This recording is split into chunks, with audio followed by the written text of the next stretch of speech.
आज का हमारा टॉपिक है व्हाट इज़ काउंसलिंग सेशन।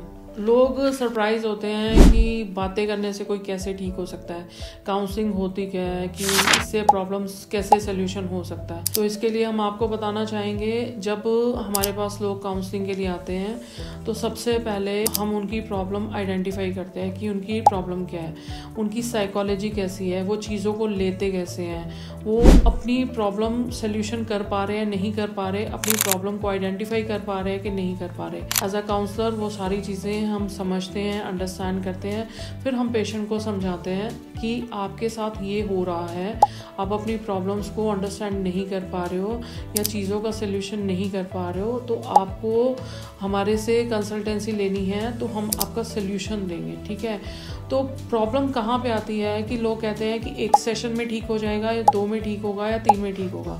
तो इसके लिए मैं एग्जांपल देती हूँ उनको कि एक टीचर जब 100 बच्चों को पढ़ाता है तो 100 बच्चों की हर एक की ग्रैब करने की, एक्सेप्ट करने की, समझने की, सबकी साइकोलॉजी, सिचुएशंस अलग अलग होती हैं। तो जिसकी जैसी साइकोलॉजी होती है वो उतना ही टाइम लेता है बात समझने के लिए।